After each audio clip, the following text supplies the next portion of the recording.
No próximo capítulo da novela Vale Tudo, Mário Sérgio convence Freitas a desviar dinheiro de Marco Aurélio.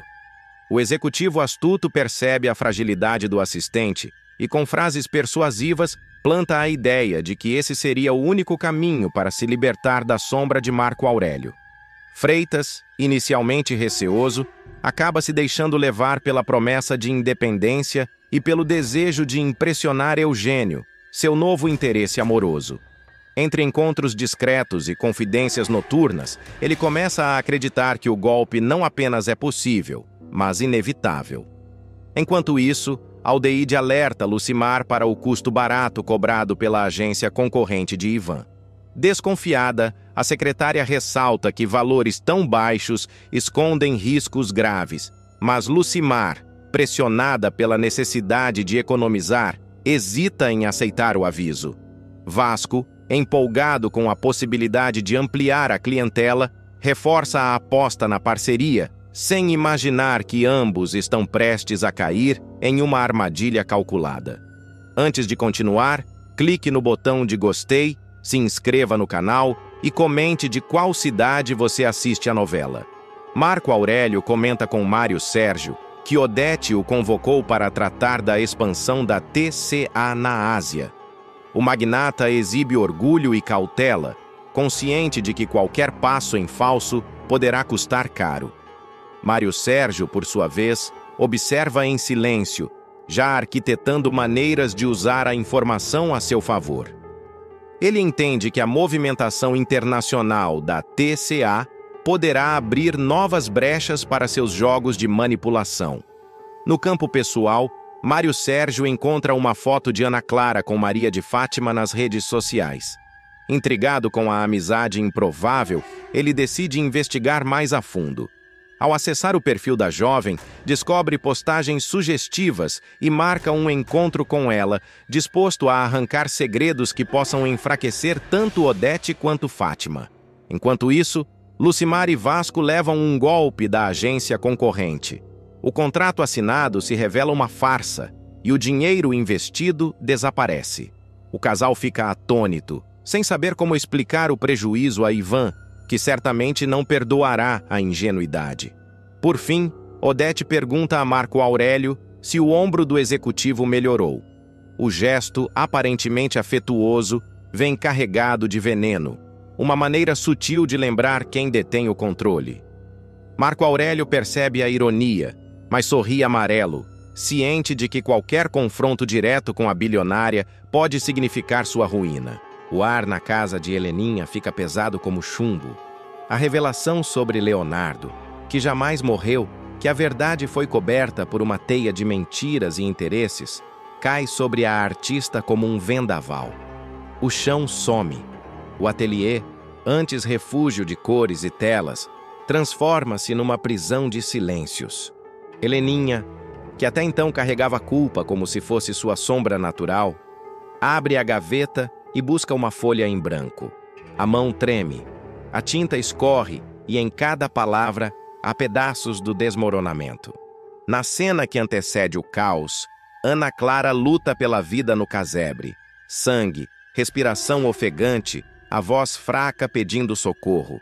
O tiro disparado por Odete Reutemann rasga o ar como um grito seco. Ana consegue, com o esforço de quem não aceita o destino, digitar no celular e apertar enviar. A localização, o nome que ela ainda chama no fim, Heleninha. A tela do aparelho apaga, o carro risca a rua. Heleninha corre como nunca correu, sem pensar em sapatos, sem pensar em nada além do nome da amiga. Quando chega, a porta se abre e a cena corta para um silêncio absoluto. Ana atirada no chão, olhos semicerrados, respiração irregular. E lá, entre sombras e um corpo amparado, uma figura que parecia morta nos antigos rumores. Leonardo. Ele respira, mas os olhos mostram outra vida. Meses de esconderijo, talvez uma ferida mal cicatrizada, muito medo. O choque atropela Heleninha. A revelação não é só um dado. É uma traição que precisa ser digerida e convocada em voz alta. Corta para a mansão Reutemann. Heleninha entra, com Leonardo ao lado, como quem traz um troféu de inocência. A sala de visitas, com lustres e quadros caros, se enche de vozes tensas. Odete, com a classe gélida de sempre, e aquele sorriso que corta. Heleninha respira e começa a falar. A narrativa atropelada, as memórias do dia do acidente, as pistas que ninguém quis ver, o silêncio comprado com dinheiro e medo. Aos poucos, como num processo cirúrgico, ela vai descascando a mentira. Quem ouviu segredou que Leonardo morreu. Quem ouviu aceitou. Mas agora o fato escancara a farsa. A família estoura em confusão. Afonso, com a face marcada pela dor, é atingido por uma realização brutal. A mãe manipulou tudo. O filho olha para Odete e vê uma artífice de mentiras, em voz que treme. Um tremor que mistura raiva e alívio. Afonso declara algo que cala a mansão inteira. Não sou filho dessa mulher. Palavras firmes que soam como sentenças. O clima vira tempestade. Uns choram, outros negam. E Odete, claro, mascara tudo com ironia cortante. Heleninha volta para casa arrasada. Aquele dia terminou, mas o que se formou dentro dela foi uma câmara de eco que amplifica culpa e humilhação. As mãos buscam o álcool que antes atendia às breves calmarias e agora se converte em companheiro traiçoeiro. Entre um gole e outro, a artista escreve uma carta. Não é só uma carta, é um adeus em etapas, uma confissão que junta memórias e culpa, imagens de um acidente que agora revelou-se outro crime. A manipulação da verdade. Ela deixa a carta deslizar sob a porta da galeria, como quem deixa uma bomba relógio de emoções. Cada frase da missiva é uma lâmina, direta, sem rodeios. Celina, que vinha sentindo o ar mudar como quem antevê uma tempestade, encontra a carta e desarma o estopim do desespero. Ou tenta. Ela lê em voz baixa, olhos arregalados, e a premonição que sempre a perseguiu explode. A minha sobrinha corre sério risco. Celina não é só inventora de ressentimentos. É guardiã de pressentimentos, uma mulher prática que agora sente a urgência. Ela pressente que Heleninha não apenas está perdida, ela pode se perder definitivamente. O medo de Celina é vívido, não uma suposição leviana, mas uma certeza que a faz agir antes que o mundo confirme o pior. Os próximos capítulos cortam em cenas curtas e atordoantes. Celina telefonando para amigos médicos, pedindo psicólogos, ligando para a polícia, batendo nos portões da galeria. A cada ligação, o coração acelera mais.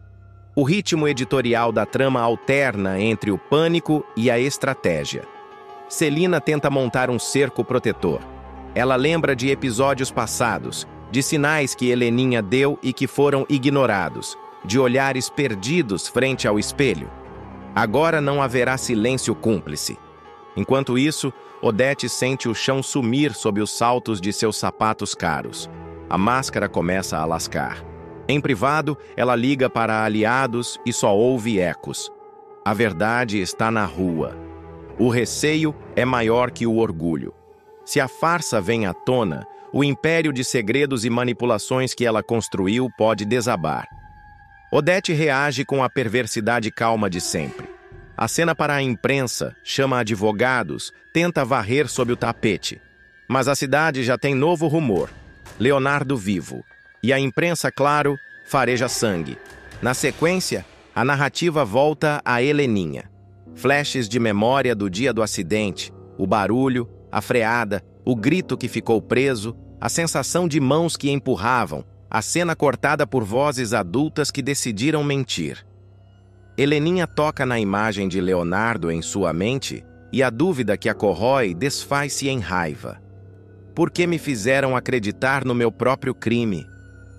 A pintura lhe parece agora uma máscara sem sentido. Suas telas, cheias de corantes e paisagens, parecem queimadas por dentro. A família discute em tom alto. Cada um toma um lado. O clima é de tribunal sem juiz. Mas Afonso, ferido, quer justiça.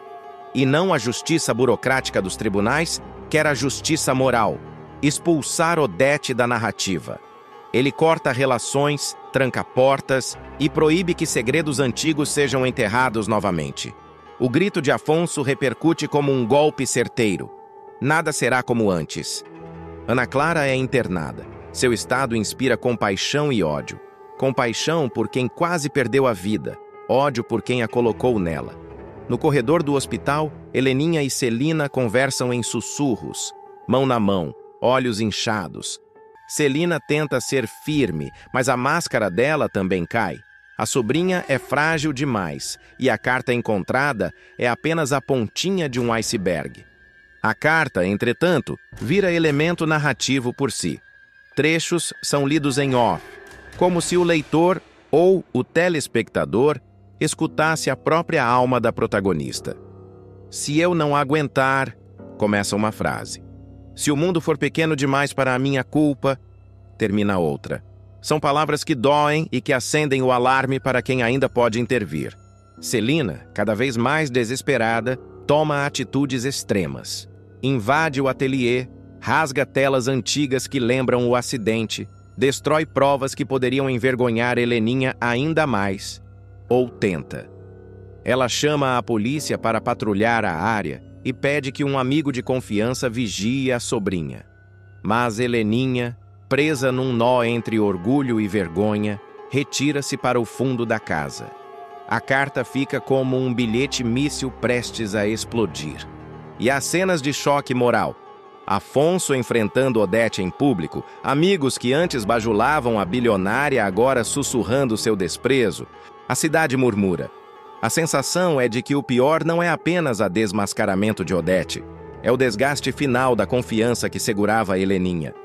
Nos intervalos, o roteiro deixa pistas, cartas que somem, telefonemas interceptados, uma testemunha que se lembra de algo, uma conversa entre Odete e um advogado, a ação de silenciar vozes. Tudo que parecia enterrado volta a ferir. E como sempre em novelas bem feitas, a ambiguidade moral impera. Quem é vilão? Quem é vítima? E quantos foram cúmplices do silêncio? O capítulo fecha, sem finalizar, com Celina correndo para a galeria, chuva fina batendo nas janelas, a carta ainda sobre a mesa. Ela ouve passos no andar de cima. Um telefonema toca. É o médico do hospital ligando para dizer que Ana Clara abriu os olhos. A esperança bate por um segundo. Mas quando Celina prende a respiração e sobe as escadas, Heleninha não está no quarto. A janela está entreaberta. Não para peito há gotas de chuva e tinta diluída. A câmera chega perto. Uma folha de papel rasgada, um rastro de batom na mão de Heleninha e a sensação de que algo, ainda mais sombrio, está prestes a acontecer. Marco Aurélio e Leila vão se hospedar no luxuoso Copacabana Palace justamente na noite em que Odete Reutemann será assassinada. As sequências mostrarão a movimentação enigmática do casal, levantando dúvidas e alimentando novas pistas sobre quem realmente teria coragem de puxar o gatilho contra a bilionária. Na primeira cena, a câmera vai abrir em um grande plano do saguão iluminado do hotel. O relógio de parede marcará quase meia-noite, mas a movimentação ainda será intensa. Turistas elegantes se cruzando, garçons apressados, música discreta no piano da recepção. No meio desse cenário de luxo, Marco Aurélio e Leila surgirão lado a lado, imponentes. Ele, de terno impecável, ajustando os punhos da camisa como se estivesse se preparando para um duelo invisível. Ela, com vestido vermelho de seda, deixando claro que não pretendia passar despercebida. Ao chegarem ao balcão da recepção, o gerente do hotel os cumprimentará com deferência. Dr. Marco Aurélio, Dona Leila, sejam bem-vindos mais uma vez ao Copacabana Palace. O quarto presidencial está à disposição. O empresário abrirá um leve sorriso, mas sua expressão não esconderá a atenção de alguém que parece carregar um segredo. Leila, firme, fará questão de confirmar os detalhes da hospedagem. Queremos discrição absoluta esta noite. Nenhuma ligação, nenhuma visita inesperada. O recepcionista assentirá, sem imaginar que aquela exigência simples poderia se transformar em uma pista valiosa nas investigações posteriores. Enquanto as malas são levadas, o casal decide jantar no restaurante do hotel. A câmera acompanhará os dois atravessando o salão, atraindo olhares de curiosidade e respeito. Marco Aurélio puxa a cadeira de Leila, que sorri satisfeita com a atenção. O garçom se aproxima e apresenta o cardápio. O chefe recomenda o Tournedos ao molho madeira, acompanhado de um Chateau Margaux safra especial. Leila, sempre decidida, fará questão de escolher por ambos. Traga exatamente isso, e rápido. Enquanto o garçom se afasta, Marco Aurélio encosta-se na cadeira, observa o ambiente e percebe uma figura familiar circulando entre as mesas. Maria de Fátima. O olhar dele endurece, mas não há contato. Nenhum gesto de reconhecimento, nenhuma palavra trocada. Apenas silêncio. O público entenderá que existe algo maior entre eles, mas que naquela noite cada detalhe precisa ser mantido sob controle. Leila percebe o desconforto do marido e dispara em tom baixo. Não é hora de se distrair. Estamos aqui porque precisamos. Odete não pode perceber nada. Marco Aurélio suspira, disfarça e ergue a taça de vinho. A essa altura, Leila, o que está feito, está feito. Agora é esperar para ver quem vai sobreviver ao jogo. As cenas seguintes reforçarão o mistério. A narrativa mostrará em cortes rápidos que, ao mesmo tempo em que Marco Aurélio e Leila aparentam normalidade, Odete estará em outro ponto do hotel, em seu apartamento luxuoso, cercada por telefonemas e papéis confidenciais. A montagem paralela criará um clima de tensão, como se os destinos estivessem prestes a colidir. Enquanto isso, no restaurante, Marco Aurélio deixa escapar frases ambíguas. Estranho pensar que, em um lugar como este, cercado de luxo, uma vida pode acabar em segundos. Leila o encara, tentando decifrar se aquilo é apenas filosofia ou confissão velada. Ela aperta a mão dele por baixo da mesa, como quem quer lembrá-lo de que cada palavra pode ser uma armadilha. O público, atento, perceberá que essa hospedagem não é casual. A presença deles no Copacabana Palace será um detalhe crucial, uma peça que se encaixa na teia de suspeitos, que se fechará em torno do crime. E mais ainda será vista como um movimento calculado, que poderá incriminar ou inocentar o casal dependendo do rumo da investigação. Na madrugada, uma nova sequência ampliará a atenção.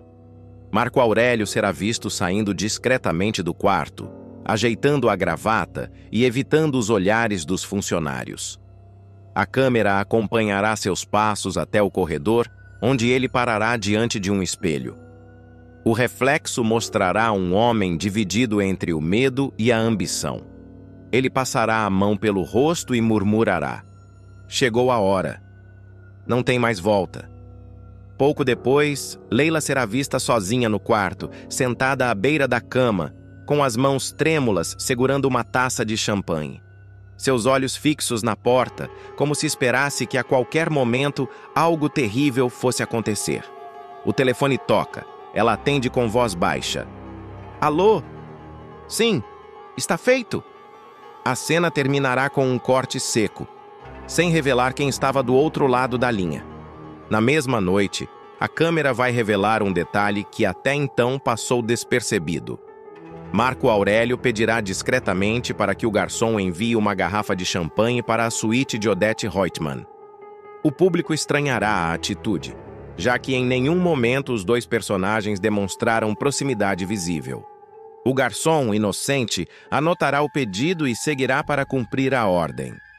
Mas ao bater na porta da suíte de Odete, deve ser mais uma tentativa ridícula de algum bajulador. Que bebam eles. Eu não preciso de brindes. Ela pousará a garrafa sobre a mesa, sem abrir. O objeto, contudo, se transformará em mais uma peça do quebra-cabeça, carregando o peso de um gesto que pode ser interpretado como armadilha, álibi ou provocação. Enquanto isso, Leila permanecerá inquieta no restaurante. Seus olhos percorrerão cada rosto no salão, como se tentasse prever qual deles poderia virar testemunha. Quando Maria de Fátima cruzar novamente o ambiente, Leila desviará o olhar, mas não resistirá em comentar com o marido assim que ele retornar à mesa. Ela está aqui. Aquela menina, sempre orbitando em torno de Odete. Será coincidência? Marco Aurélio, firme, retrucará em tom seco. Coincidências não existem neste mundo, Leila. Cada peça está onde precisa estar. A resposta do empresário deixará o público ainda mais desconfiado de suas reais intenções.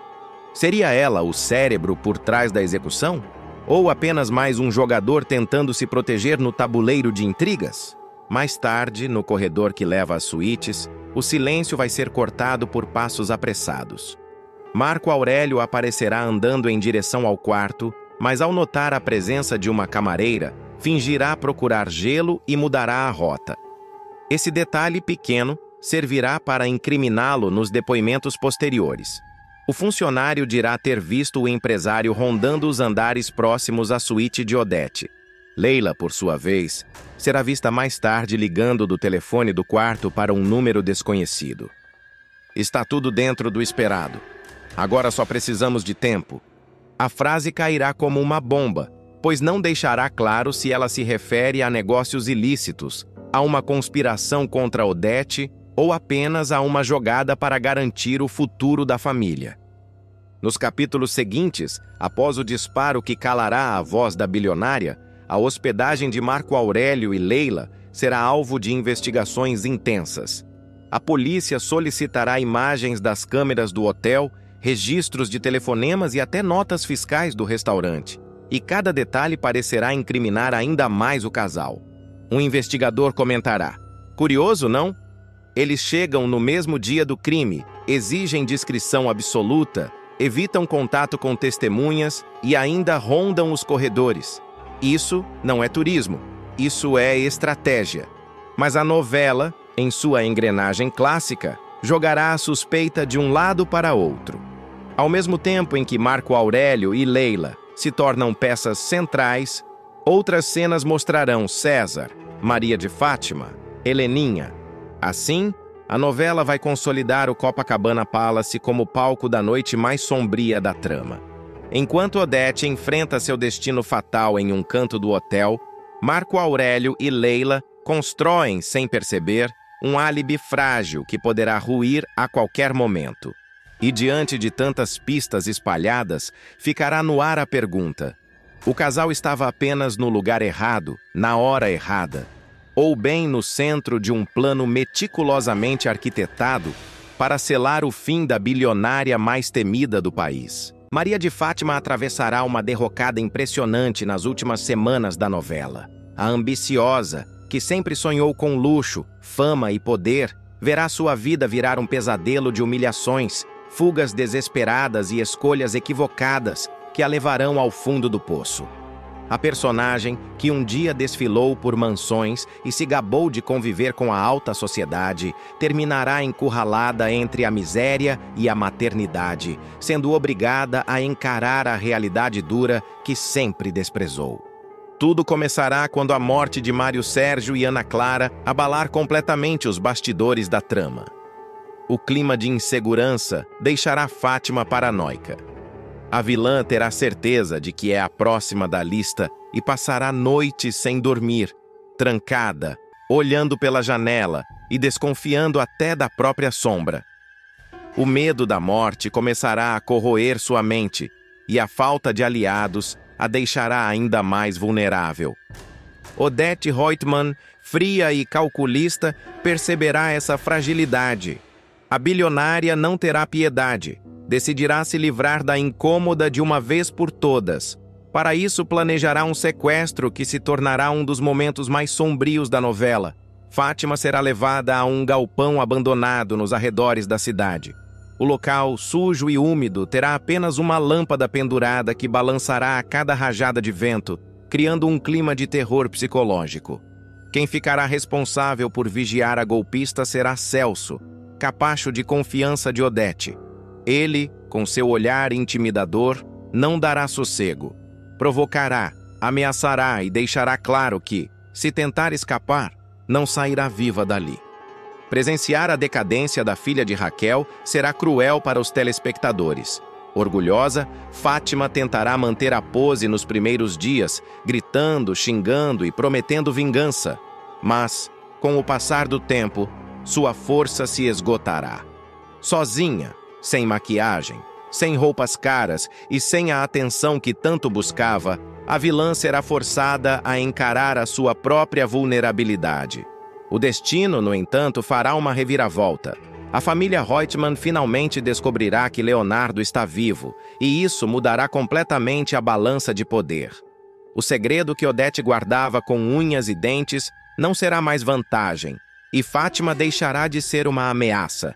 Sem utilidade para a bilionária, será liberada do cativeiro, mas não sem antes carregar as marcas psicológicas do medo que viveu ali. Livre, mas sem dinheiro, sem aliados e grávida, Fátima vagará pela cidade em busca de uma saída. Será nesse momento que, em uma comunidade, ela comprará uma arma de forma clandestina.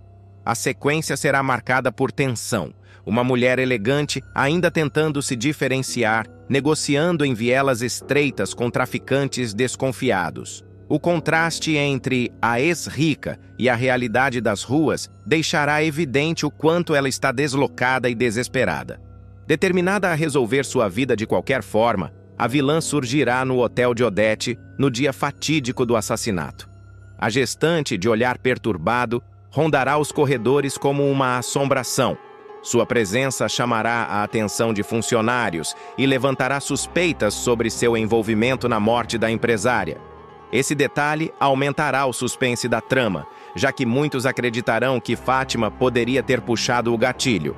Mas, longe de se recuperar, a vilã continuará sua descida ao inferno. Expulsa do hotel por falta de pagamento, ela terá uma das cenas mais humilhantes de toda a novela. Fátima, que sempre sonhou com motoristas particulares e viagens em jatinhos, será obrigada a entrar em um ônibus lotado, sendo empurrada de um lado para o outro, espremida entre os passageiros, com um sovaco masculino praticamente em seu rosto. O incômodo físico virá acompanhado do peso simbólico, a derrocada completa de quem se julgava superior a todos. Sem ter para onde ir, buscará refúgio em um local que antes tratava com desprezo, o antigo apartamento de César. Aquele espaço, que sempre chamou de muquifo, será seu abrigo. O contraste será chocante. O lugar estará empoeirado, com móveis velhos, azulejos rachados e infiltrações nas paredes. Fátima, a mulher que um dia sonhou em ser herdeira da fortuna dos Reutemann, será obrigada a se deitar em um colchão velho e cozinhar em um fogão enferrujado. O tempo avançará, e nos capítulos finais veremos uma Fátima completamente transformada pela dureza da vida. Grávida, com o corpo cansado e os pés inchados, ela passará por momentos de desespero. Sem recursos, será obrigada a enfrentar filas em postos de saúde lotados, a ouvir críticas e até deboches de vizinhos que a reconhecem, lembrando de suas armações passadas. A vilã, que sempre se escondeu atrás da arrogância, terá que encarar o olhar de julgamento alheio sem ter forças para reagir. E será nesse cenário de ruína que nascerá Salvador, filho da ambiciosa. O parto será retratado com realismo, destacando a solidão da personagem. Não haverá enfermeira particular, nem quarto de hospital de luxo. Apenas a precariedade de um sistema público abarrotado. Ainda assim, quando segurar o bebê nos braços, Fátima sentirá pela primeira vez um misto de amor e desespero. O nome escolhido, Salvador, carregará uma simbologia poderosa. Uma homenagem ao avô, mas também uma possível esperança de redenção. Depois do nascimento, veremos um raro momento de reunião familiar. Fátima, mesmo rejeitada, será convidada para um almoço na casa de Raquel. A mesa simples simbolizará a união. Raquel, Ivan e a própria vilã compartilharão o momento. Embora ainda marcada pela arrogância, Fátima mostrará sinais de fragilidade. Ela não será mais a mesma mulher que um dia humilhou a mãe em frente a todos. O peso da maternidade e da derrota começará a alterar seu olhar. Ainda assim, a sombra da decadência não sairá de cena. A nova vida no muquifo, a luta diária pela sobrevivência, a dificuldade em lidar com um bebê sozinha, tudo isso será mostrado em detalhes. Fátima, que um dia se considerou acima de todos, terminará como mais uma entre tantos, perdida entre becos, ônibus lotados e paredes mofadas. Logo após o parto de Salvador, Fátima acreditará que a maternidade pode lhe abrir portas, como se o bebê fosse uma espécie de trunfo. Ela tentará barganhar novamente com César, buscando uma reaproximação em nome da criança. Mas o rapaz, já marcado por sua própria decadência ao lado de Odete, não terá qualquer interesse em se envolver. O encontro será frio, com direito a frases duras. César lembrará que ela nunca quis família, apenas status. Humilhada, Fátima voltará para o seu pequeno apartamento carregando o filho no colo e as lágrimas nos olhos. As dificuldades só aumentarão. Sem emprego, sem estudo e com fama manchada, a vilã se verá obrigada a aceitar pequenos bicos, lavar roupas de vizinhas, vender objetos usados em feiras improvisadas e até pedir ajuda a estranhos. As cenas mostrarão uma Fátima exausta, com olheiras profundas, tentando embalar o bebê enquanto conta moedas para comprar leite. A cada obstáculo, surgirá a lembrança de sua arrogância passada. A mulher que dizia que dinheiro é a única coisa que importa, agora se verá incapaz de pagar sequer uma lata de leite em pó. O ponto alto virá quando, em um momento de fraqueza, ela se dirigirá até a mansão dos Reutemann. A ideia será implorar uma chance, uma migalha de apoio. No entanto, ao tocar a campainha, será recebida por porteiros que a barrarão. Odete já terá sido assassinada e a família, envolta em novos conflitos, não terá espaço para ela. Fátima ficará diante do portão, com o filho nos braços, implorando em vão. A imagem dela sendo ignorada, enquanto carros de luxo entram e saem da mansão, reforçará a ironia cruel. A mulher que tanto lutou para ser aceita naquele universo, terminará como mera figurante do lado de fora. As humilhações não cessarão. Em outra sequência, a vilã tentará se aproximar de Raquel, acreditando que a mãe, de coração mole, acabará cedendo. Raquel até permitirá que ela participe de um almoço, mas a convivência mostrará que as feridas ainda estão abertas. A empresária, firme, dirá que pode dar carinho ao neto, mas que não confia mais na filha. Essa recusa deixará Fátima arrasada, sentindo-se deslocada até mesmo dentro da própria família. Um salto no tempo revelará a personagem completamente transformada pela miséria. O apartamento de César, antes chamado de muquifo, estará cada vez mais degradado. Paredes descascadas, infiltrações, o teto quase desabando. A câmera mostrará detalhes. Uma panela fervendo água em cima de um fogareiro improvisado, roupas penduradas em fios no meio da sala, vizinhos gritando no corredor. Em meio a esse cenário, Fátima, já com semblante abatido e roupas simples, surgirá embalando Salvador. A arrogância dará lugar ao olhar perdido de alguém que não enxerga mais saída. O segredo mais sombrio e cruel que Odete manteve enterrado por mais de 13 anos finalmente será arrancado da escuridão. Um segredo que parecia intocável, impossível de vir à tona, cairá diante dos olhos incrédulos da família Reutemann. E não será por meio de boatos, nem por uma denúncia de desafetos, mas através da palavra de uma testemunha improvável. Nise, a avó de uma das jovens mais próximas dos Reutemann, que antes de morrer, deixou gravado um depoimento capaz de detonar a vida da empresária e mudar a história de todos. Na mansão, o clima é de tensão absoluta. Heleninha, sempre carregada de culpas e lembranças, sente o coração disparar ao ver a gravação começar. Afonso, em silêncio, cruza os braços, tentando manter a razão diante do inevitável. Marco Aurélio se mostra ansioso, mas ao mesmo tempo curioso. A imagem de Nise aparece na tela. Visivelmente debilitada, mas firme em sua decisão, ela começa a falar. Eu não podia morrer levando isso comigo. Vocês precisam saber. Leonardo não morreu naquele acidente. Odete o manteve escondido todos esses anos. Ele nunca vai ficar bom, tadinho. Mas pode ficar vivo. A reação é imediata. Heleninha leva as mãos ao rosto, em choque. Um grito escapa de sua garganta. Não, não pode ser! Então eu não matei o meu irmão! As lágrimas correm pelo seu rosto. Por anos, ela acreditou ser a responsável pela tragédia, carregando a culpa como uma cruz, alimentando seu vício e sua dor. Agora, diante da verdade, a ferida se abre ainda mais. Não apenas foi enganada, mas destruída pela própria mãe.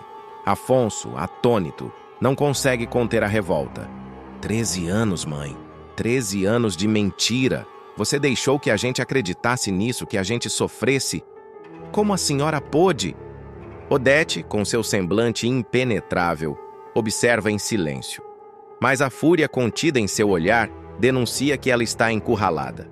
O depoimento segue, e Nise revela detalhes perturbadores. Os médicos pagos para forjar relatórios, a clínica secreta onde Leonardo foi internado, os subornos que mantiveram o segredo a salvo por mais de uma década. Maria de Fátima, sempre perspicaz, solta uma frase que provoca ainda mais incêndio. Eu entendi tudo na hora, porque já tinha visto uma foto dele na casa de Celina. Não era invenção minha, era ele. Leonardo estava lá, vivo. O nome de Celina deixa o salão em polvorosa. Celina tenta se defender, mas sua expressão vacilante a entrega. O silêncio dela é mais eloquente que qualquer palavra. A imprensa, sempre atenta aos escândalos da alta sociedade, não demora a repercutir. Já no dia seguinte, as manchetes estampam: Leonardo Reutemann, dado como morto há 13 anos, está vivo. Um repórter anuncia diante das câmeras. O terceiro herdeiro da poderosa família Reutemann sobreviveu ao acidente que o teria vitimado. Novas informações indicam que ele foi mantido em segredo durante todo esse tempo, possivelmente pela própria mãe, Odete Reutemann. A revelação cai como uma bomba. A opinião pública se divide. De um lado, os que sentem compaixão por Leonardo, imaginando os anos de reclusão e sofrimento.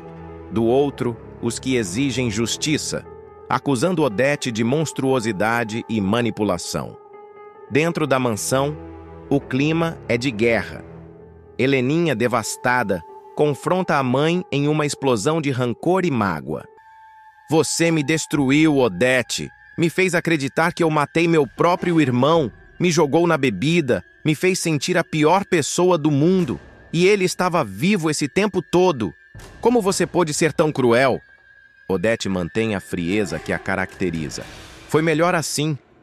Leonardo não tinha condições de viver como vocês esperavam. Vocês não entenderiam. Eu fiz o que era preciso para proteger a família. Mas as palavras não encontram eco. A cada frase, a família se distancia mais dela. O Império Reutemann começa a ruir por dentro, corroído pela verdade que não pode mais ser abafada. Novos capítulos exploram o impacto da revelação. Afonso teme pelo futuro dos negócios, imaginando a repercussão nos acionistas e parceiros internacionais. Heleninha oscila entre o alívio de não ter causado a tragédia e o ódio por ter sido manipulada pela própria mãe. Marco Aurélio enxerga a oportunidade de tomar as rédeas da situação, mas percebe que o nome Reutemann está mergulhado em lama. Maria de Fátima, esperta como sempre, avalia como usar Leonardo em suas estratégias, talvez aproximando-se dele para conquistar poder e influência. Enquanto isso, boatos se espalham de que Leonardo pode aparecer diante das câmeras. Uma possível entrevista exclusiva é ventilada, o que deixaria a família em completo desespero.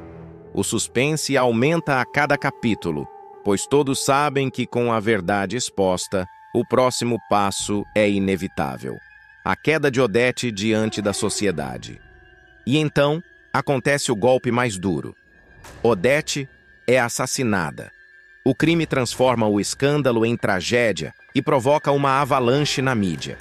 Manchetes sensacionalistas surgem.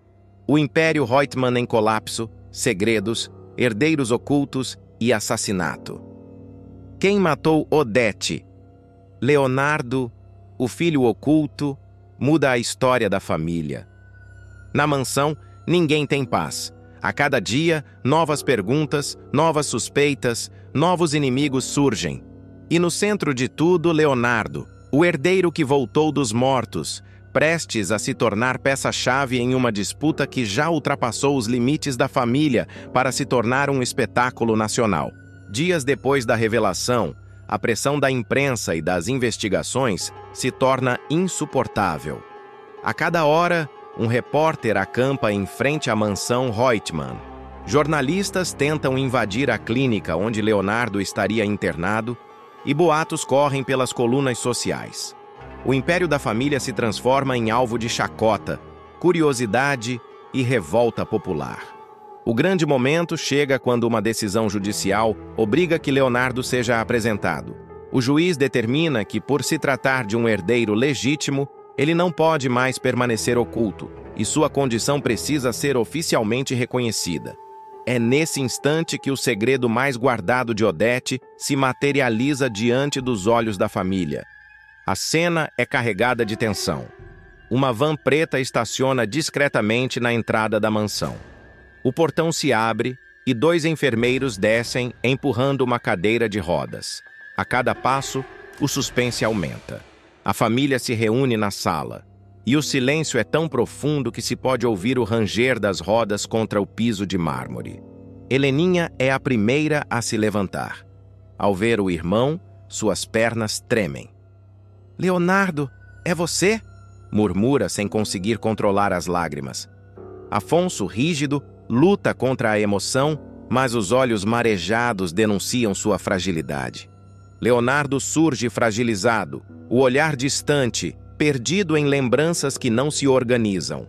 O corpo carrega as marcas do tempo de reclusão, mas sua presença é arrebatadora. A cada gesto lento, a cada tentativa de pronunciar palavras desconexas, a família mergulha em um misto de dor, arrependimento e culpa. Heleninha se ajoelha diante dele, segura suas mãos e soluça. "Me perdoa, meu irmão. Eu passei metade da minha vida acreditando que te matei. E você estava aqui, sofrendo." Mas Leonardo não responde. Apenas a observa, com um olhar vazio, que ao mesmo tempo parece reconhecer e rejeitar tudo ao seu redor. Afonso se aproxima, a voz embargada. "Você é um Reutemann. Nada disso pode apagar quem você é. Eu prometo que nunca mais vão te esconder." Odete, em um canto da sala, tenta manter a postura altiva, mas é acuada pelas próprias mentiras. Pela primeira vez, seu silêncio não é sinal de força, mas de derrota. A imprensa consegue imagens do reencontro. No dia seguinte, os telejornais exibem as cenas em rede nacional. As primeiras imagens de Leonardo Reutemann, em público, após 13 anos desaparecido. O país inteiro se choca. Grupos de apoio a pessoas com deficiência se mobilizam, enquanto acionistas da TCA e investidores do Império Reutemann exigem explicações. Maria de Fátima vai provar do próprio veneno numa virada inédita, que vai deixar o público em choque. A vilãzinha, acostumada a manipular, enganar e sair impune das maiores armações, finalmente será encurralada por alguém ainda mais fria e calculista que ela, Odete Reutemann. A sequência vai mostrar a queda de braço entre 2 forças da natureza, a ambição desenfreada de Fátima contra a inteligência implacável da poderosa empresária. Fátima será sequestrada pela própria Odete e levada à força para um galpão abandonado na zona oeste do Rio de Janeiro.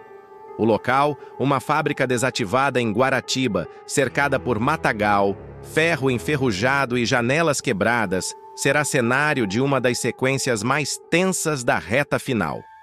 O cheiro de poeira misturado ao de óleo queimado cria uma atmosfera sufocante, quase claustrofóbica, como se o próprio espaço fosse cúmplice da crueldade que está prestes a acontecer.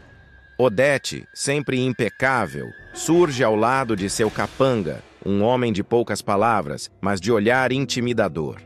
A ricaça não deixa espaço para dúvidas. Sua intenção não é apenas dar um susto em Maria de Fátima, mas sim quebrar seu orgulho, expor sua vulnerabilidade e deixar claro quem comanda o jogo. Você achou mesmo que podia brincar comigo, minha querida? Dispara Odete, com a voz firme, ecoando pelo galpão vazio. Eu já acabei com pessoas muito mais perigosas que você, e não hesitarei em acabar também com a sua vida e com a desse bebê que você carrega. As palavras caem como um soco em Fátima, que tenta disfarçar o medo, mas não consegue conter o tremor das mãos. Ela pensa em César, no filho que espera, e pela primeira vez a ficha cai. Talvez tenha ido longe demais em sua guerra por status e poder. Apavorada, Fátima tenta fugir. Aproveita um instante de distração do capanga e corre desesperada pelo matagal que circunda a fábrica. Seus saltos se quebram, o vestido rasga em galhos secos, o coração bate descompassado. Mas o pânico a faz tropeçar em uma raiz exposta. Ela cai com força, ralando os joelhos e gritando de dor. Em segundos, é rendida novamente. Odete observa a cena com um sorriso gelado, quase de prazer. Olhe para você, Maria de Fátima. Suja, arrasada, rastejando como sempre foi. Eu apenas estou mostrando ao mundo o que você realmente é. Nada. O silêncio do galpão é interrompido apenas pela respiração ofegante de Fátima, que percebe estar diante da maior inimiga da sua vida. Durante horas, a jovem é mantida ali, ouvindo ameaças e humilhações que corroem cada pedaço de sua vaidade. A escuridão da noite avança, e cada minuto parece uma eternidade. Depois de horas de terror psicológico, Odete decide que já foi suficiente. Sem se dar ao trabalho de olhar para trás, ordena que o capanga solte a rival no meio do matagal. Vamos embora! Essa garota não precisa de um tiro para morrer. Ela já está morta por dentro, abandonada à própria sorte. Maria de Fátima rasteja até a estrada mais próxima. O rosto está marcado por arranhões, o corpo dolorido e a mente em frangalhos. Mas há algo novo em seu olhar. Não apenas medo, mas uma chama de vingança que nunca havia queimado tão forte. No capítulo seguinte, o público verá a transformação da vilãzinha. Fátima surge com o cabelo desgrenhado, olhar perdido e roupas ainda marcadas pela noite de terror. Mas em vez de buscar ajuda ou denunciar o sequestro, ela toma uma decisão drástica. Vai direto a uma loja clandestina na Baixada Fluminense e compra uma arma. O vendedor, acostumado a receber clientes com rostos indecisos, estranha a firmeza daquela jovem elegante que, apesar da aparência abatida, segura o revólver como quem segura uma promessa. "Esse modelo é pesado, dona. Tem certeza?" pergunta o homem. "Absoluta", responde ela fria. "Quero que ele esteja carregado." Essa atitude abre um novo leque de suspeitos para o mistério que está prestes a tomar conta da novela. A morte de Odete Roitman. Até aqui, nomes como César, Raquel, Marco Aurélio e até Leila já figuravam na lista de possíveis algozes da megera. Mas agora, Maria de Fátima entra oficialmente como uma das candidatas mais perigosas. As cenas seguintes vão reforçar o clima de tensão. Fátima será uma das últimas pessoas a ter contato direto com Odete antes de sua execução. Ninguém desconfia, mas a cada olhar gelado, a cada palavra entalada na garganta, ela demonstra que já não tem mais nada a perder. Enquanto isso, Odete segue se sentindo no controle absoluto da situação, acreditando que conseguiu subjugar a golpista. O que ela não imagina é que plantou a semente da revolta, alimentou o ódio e deu a Fátima o combustível que faltava para transformar sua vida em um barril de pólvora prestes a explodir. Os caminhos dessas duas mulheres se cruzarão mais uma vez, mas de forma ainda mais explosiva. Fátima, com a arma escondida na bolsa, ensaia mentalmente cada palavra, cada gesto. O bebê que carrega, em vez de amolecê-la, parece endurecer seu coração. A pergunta que fica no ar é inevitável. Será que Maria de Fátima será capaz de puxar o gatilho? Ou será apenas mais uma peça no tabuleiro de intrigas montado por Odete Roitman? Na sequência, o público verá Maria de Fátima em um dilema inédito. Sozinha em seu quarto, ela encara o espelho e quase não se reconhece. A maquiagem borrada, os olhos inchados e a arma sobre a penteadeira formam um retrato de guerra. Ela toca o próprio ventre e sussurra: "Eu não vou deixar que ela acabe com a gente." Enquanto isso, Odete segue com seus negócios como se nada tivesse acontecido. Em uma reunião, esbanja sarcasmo, debocha de Raquel e humilha Marco Aurélio, mantendo o mesmo tom de superioridade que a tornou temida por todos. Mas, nos bastidores, seus passos já estão sendo vigiados. Fátima, escondida, a segue como uma sombra, testando o revólver, ensaiando o momento certo de atacar. A tensão aumenta quando César nota a instabilidade da esposa. Ele percebe que Fátima está nervosa, agressiva, e começa a desconfiar que algo grave está por vir. Em uma cena carregada de emoção, ele tenta arrancar a verdade. "O que você está escondendo de mim, Fátima? Eu te conheço. Você está diferente, está perigosa." Ela desvia o olhar, segura a arma dentro da bolsa e mente. "É só o estresse da gravidez. Você não entenderia." Na noite que mudará o rumo da trama, Odete retorna sozinha para casa após uma festa. O motorista a deixa na porta da mansão, mas decide não entrar. A câmera acompanha a vilã caminhando até a entrada com passos firmes, sem imaginar que a morte a espreita. Um carro suspeito estaciona a poucos metros. O barulho da porta batendo ecoa na rua silenciosa. Odete percebe que não está só. Vira-se, encara a escuridão e pela primeira vez parece desconfortável. "Quem está aí?" ela pergunta em tom de ordem. O silêncio é quebrado apenas pelo clique metálico de uma arma sendo engatilhada. A câmera mostra apenas a silhueta de quem aponta o revólver. Não se revela o rosto, apenas o reflexo do cano prateado contra a luz do poste. A respiração de Odete acelera, mas ainda assim ela mantém a postura. "Você não teria coragem." O disparo ecoa, seco, certeiro. Odete Roitman cai no jardim da mansão, o sangue escorrendo sobre as pedras brancas. O grito de horror de uma vizinha que presencia a cena pela janela corta a noite. O corpo da empresária jaz imóvel e o mistério se instala. Quem puxou o gatilho? Teria sido Maria de Fátima, tomada pela sede de vingança? César, cansado das manipulações? Raquel, após anos de perseguições? Marco Aurélio, pressionado pelas humilhações?